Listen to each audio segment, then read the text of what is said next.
Hello learners, welcome to Unfold You, your favorite digital learning platform. This is Anju Sharma, your chemistry mentor, and today we are continuing our chapter solutions and we are going to do a very interesting topic which is called osmosis. So, cooking of food is an example of osmosis. Wrinkling of hand with excessive water is also osmosis. Functioning of kidneys is also an example of osmosis. Or artificial kidney, which we call dialysis, is also based on the phenomenon of osmosis. मगर ये osmosis है क्या? So osmosis है solvent molecules की movement from low concentration to high concentration through a semi-permeable membrane. Semi-permeable membrane जो selectively permit करती है कुछ molecules को अपने through allow करती है जाने के लिए. कहाँ से? लो कंसंट्रेशन से हाई कंसंट्रेशन पे if we are talking about solvent particles, right. So जैसे आपके पास शुगर का सॉल्यूशन है, एक तरफ पानी है एक तरफ शुगर है सॉल्यूशन के फॉर्म में. सो क्या पानी में जो मॉलिक्यूल्स हैं उनकी कंसंट्रेशन कम होगी, शुगर वाली साइड ज्यादा होगी, तो पानी मूव करेगा सेमी परमेएबल मेम्ब्रेन के थ्रू ज्यादा कंसंट्रेशन की तरफ, राइट.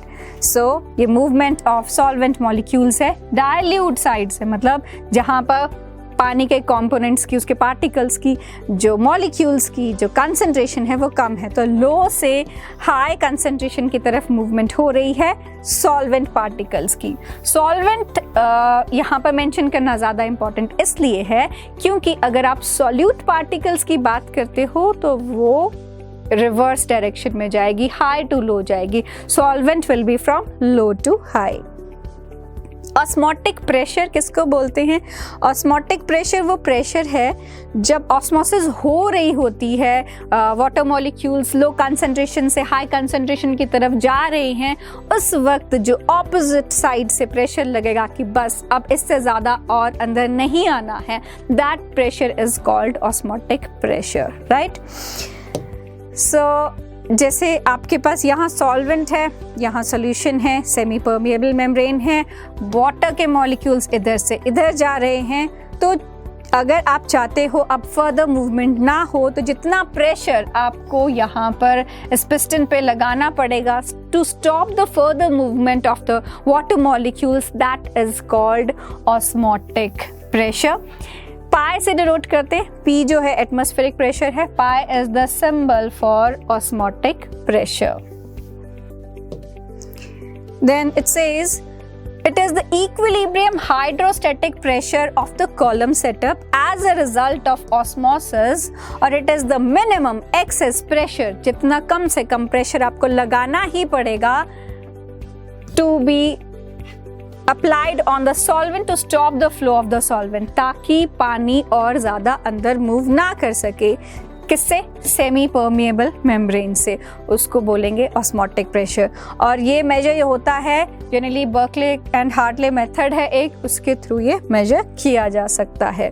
और इसकी कैलकुलेशन के लिए जो फॉर्मूला है that is equal to pi is equal to ICRT, जहाँ I है वैन हॉफ फैक्टर जो कि बाकी कॉलिगेटिव प्रॉपर्टीज पे भी अप्लाई होगा, right. Then it says example है एक 200 centimeter cube of aqueous solution of a protein contains 1.26 gram of protein. The osmotic pressure of such solution at 300 Kelvin is found to be 2.57 10 raised to power minus 3 bar. Calculate the molar mass of the protein. तो जैसे हमने किया कि pi is equal to CRT इसका formula है. सो जितनी भी चीज़ें आपको गिवन है क्वेश्चन में, पहले तो आपको वो देखनी है कि क्या क्या आपको गिवन है. 200 सेंटीमीटर क्यूब वॉल्यूम हो गया. देन 1.26 जो अमाउंट है दैट इज द सॉल्यूट का मास विच इज गिवन, राइट. सो आपको ये जो बार में दिया है प्रेशर की यूनिट क्या होती है, या पास्कल्स में हो सकती है, एटमॉस्फेयर में हो सकती है, बार में हो सकती है, मिलीमीटर ऑफ मर्करी में हो सकती है, राइट। तो प्रेशर आपको गिवन है, टेम्परेचर गिवन है 300 केल्विन, आर जो है दैट इज कांस्टेंट, तो आपको उसकी वैल्यू याद रखनी है विच इज 0.083। अगर बार में आपने प्रेशर लिया है तो इट विल बी 0.083 लीटर बार पर मोल पर केल्विन। सो इन सारी वैल्यूज को आप सब्स्टिट्यूट करोगे तो जो मोलर मास आपको मिलेगा दैट इज इक्वल टू 61.022 ग्राम पर मोल, राइट। फिर है टाइप ऑफ सॉल्यूशन, कि ऑस्मोटिक प्रेशर पे बेस्ड आप टाइप ऑफ सॉल्यूशन कैसे कैसे होते हैं वो कैसे बताते हो। एक होता है आइसोटोनिक सॉल्यूशन। आइसोटोनिक किसको बोलते हैं, आइसो मीन्स सेम, तो जब दोनों सॉल्यूशन का सेम ऑस्मोटिक प्रेशर है we call it isotonic solution. Then is hypotonic solution, a solution having lower osmotic pressure or lower molar concentration than the other. Hypo means lesser, कम जब होगी concentration. And next is hypertonic. Hyper मतलब ज़्यादा. So the solution having higher osmotic pressure or higher molar concentration than the other is called hypertonic solution. अब इसको आगे एक example से मैं आपको समझाऊँ तो जैसे हमें इंजेक्शन लगाते हैं तो इंजेक्शन की जो कंसंट्रेशन है that should be isotonic with blood, blood के कंसंट्रेशन के बराबर होनी चाहिए which is equal to 0.9% of NaCl। अगर इससे कम होगी या ज़्यादा होगी तो वो हाइपरटोनिक और हाइपोटोनिक कुछ भी सॉल्यूशन बनाने की वजह से फेटल हो सकता है। It could either swell the blood cells या इट कुड प्लाज्मोलिसिस होने की वजह से श्रिंकिंग हो सकती है ब्लड सेल्स की, और दोनों ही बहुत फेटल कंडीशंस हैं, ठीक है। तो इसीलिए जब भी इंजेक्शन की कंसंट्रेशन है that should be equal to 0.9% of NaCl। Then very important phenomenon RO आपने सुना होगा, रिवर्स ऑस्मोसिस। क्या है रिवर्स ऑस्मोसिस, कि अभी तक आपने पढ़ा कि सेमी परमिएबल मेम्ब्रेन के थ्रू जो सॉल्वेंट मॉलिक्यूल्स है वो लो कंसंट्रेशन से हाई कंसंट्रेशन की तरफ जा रहे हैं, राइट।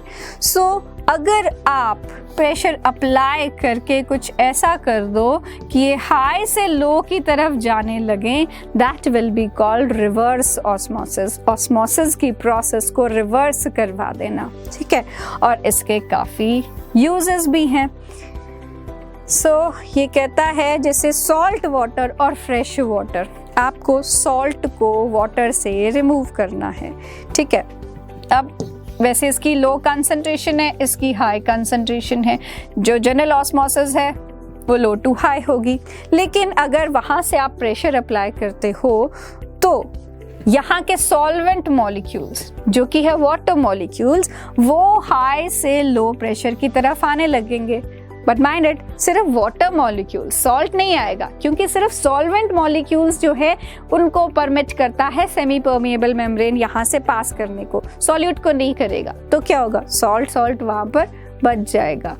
मतलब रिवर्स ऑस्मोसिस को यूज करके आपने सॉल्ट को सेपरेट कर दिया है वाटर से, और इस प्रोसेस को हम यूज करते हैं डीसैलिनेशन ऑफ सॉल्ट वाटर के लिए। मतलब सी वाटर में से सॉल्ट को रिमूव करने के लिए जो प्रोसेस यूज होती है that is called reverse osmosis. अब घर पे जो फिल्टर्स होते हैं उस पे भी आपने सुना होगा RO लगवाया है हमने। Now what is that RO? That RO means वो भी रिवर्स ऑस्मोसिस शो कर रहा है। क्या करता है वो रिवर्स ऑस्मोसिस शो करके? वो उन इम्प्योरिटीज को पास होने नहीं देता सेमी परमिएबल मेम्ब्रेन से जो कि अनफिट है ड्रिंकिंग के लिए, राइट। सो जैसे आपने देखा अभी सॉल्ट मूव नहीं कर पा रहा था, सिर्फ सॉल्वेंट पानी मूव कर पा रहा था, तो सिमिलरली जो इम्प्योरिटीज हैं उनको वो मूव करने नहीं देता, सिर्फ वाटर मूव कर पाता है और impurities are left behind. That is the concept of RO, reverse osmosis. Then is abnormal molar mass. Abnormal molar mass में कहता है आपने 4 कॉलिगेटिव प्रॉपर्टीज की। सब में आपने कहा कि ये नंबर ऑफ सोल्यूट पार्टिकल्स पे डिपेंड करती है, नंबर की बात की, उसमें हर फॉर्मूलाज में आपको मोलैलिटी या मोल फ्रैक्शन मिला जिसमें नंबर ऑफ मोल्स होते ही होते हैं, मगर आपने ये कंसिडर नहीं किया कि जब सॉल्यूट को आपने सॉल्वेंट में ऐड कर दिया तो उस सॉल्यूट का आगे होगा क्या, मतलब वो सॉल्यूट हो सकता है स्प्लिट कर जाए, डिसोसिएट कर जाए, हो सकता है कंबाइन करके एसोसिएट कर जाए। In this case, what happens? Number of solute particles will change. और अगर number of solute particles change हो जाएंगे तो आपकी calculations गलत होंगी। ये जो मेथड्स हैं कॉलिगेटिव प्रॉपर्टीज के, वो मेनली यूज होते हैं मोलर मास डिटरमिन करने के लिए, लेकिन मोलर मास तो गलत आ जाएगा अगर आपके नंबर ऑफ सॉल्यूट पार्टिकल्स ही गलत हैं। तो इसको कंसिडर किया गया और कहा गया कि जो आप कैलकुलेट कर रहे हो मोलर मास, अगर नॉर्मल मेथड से कर रहे हो तो उसमें तभी मोलर मास सही निकलेगा अगर एसोसिएशन या डिसोसिएशन नहीं हो रही है। मगर जो इलेक्ट्रोलाइटिक आपके सॉल्यूट्स हैं जैसे NaCl, MgCl two ionic solutes which could dissociate into ions, उससे आपका मोलर मास करेक्ट नहीं आएगा। या फिर एसिटिक एसिड है जो कंबाइन करता है, उसमें आपका जो नंबर ऑफ पार्टिकल्स है कॉम्बिनेशन के बाद कम हो जाएंगे, तब भी मोलर मास सही नहीं आएगा। तो उस वजह से उसको नाम दिया गया अबनॉर्मल मोलर मास। तो इसको करेक्ट करने के लिए एक फैक्टर इंट्रोड्यूस किया गया जिसको हम बोलते हैं वैन टॉफ फैक्टर, और कहा गया कि जो भी ये मेथड्स आप यूज कर रहे हो, मोलर मास कैलकुलेट कर रहे हो, उसमें you have to take care कि whatever you are adding is it an electrolyte. If it is, then you have to consider कि वो associate हो रहा है या dissociate हो रहा है। You have to put the value of I for that, और उससे आपका molar mass correct आएगा। So it says for substances undergoing association, dissociation, etc. in the solution, molecular mass is determined from colligative properties is found to be different from expected value, right? So van't Hoff factor इसके लिए आया। Van't Hoff factor जिसको I से represent करते हैं, और इसके जो फॉर्मूला है you need to memorise this, numerical में यूज होते हैं। So it could be normal molar mass upon abnormal molar mass, और observed colligative property upon calculated colligative property, और total number of moles of particles after dissociation or association divided by number of moles of particles before association or dissociation. So van't Hoff factor की value NaCl के लिए है 2, मतलब NaCl dissociate करेगा Na positive और Cl negative में। KCl के लिए भी 2 है because it will dissociate into K positive and Cl negative. In case of MgSO4 it is Mg2 positive and sulphate पे you have 2 negative charge. K2SO4 में you have 2 K positive ions and 1 sulphate ion, so total making it 3। इन सब में 2 ions थी, आपको number भी check करना है कितने number of ions you are getting, right? So 2 potassium ions will be there, 1 sulfate ion, so total making it 3. And in case of Na3PO4 you are having 3 Na positive ions and 1 phosphate ion, total being 4। ठीक है, सो ये van Hoff factor की value आपको उसमें introduce करनी है। अगर association हो रहा है जैसे CH3COOH है, तो उसमें आपने अगर 100 मॉलिक्यूल्स लिए हैं तो वो आपस में एसोसिएट कर जाते हैं। मैं आपको बताती हूँ कैसे एसोसिएशन उसमें होती है।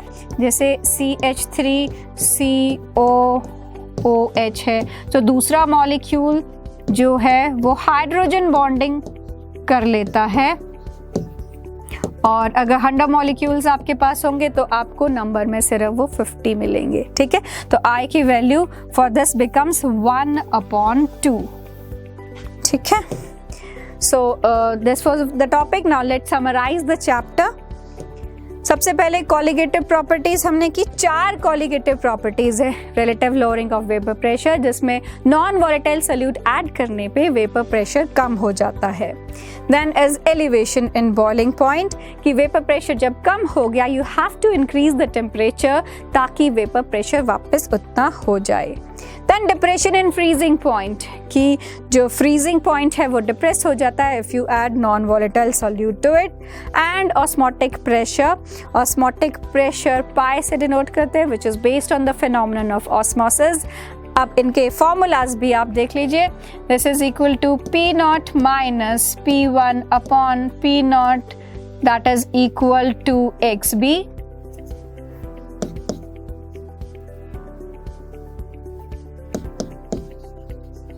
Then elevation in boiling point is delta TB is equal to KB into M. This is delta TF is equal to KF into M, and this is equal to pi is equal to CRT. So Van 't Hoff factor को जब हमने discover किया, so हमने बस सबको I से multiply कर दिया, राइट कि हर सोल्यूशन में यू हैव टू चेक कि जो आपका सोल्यूट है वो इलेक्ट्रोलिटिक तो नहीं है, ठीक है. So this was all for this chapter. We will be back with another interesting chapter in the next video. Till then keep learning, keep revising. Thank you.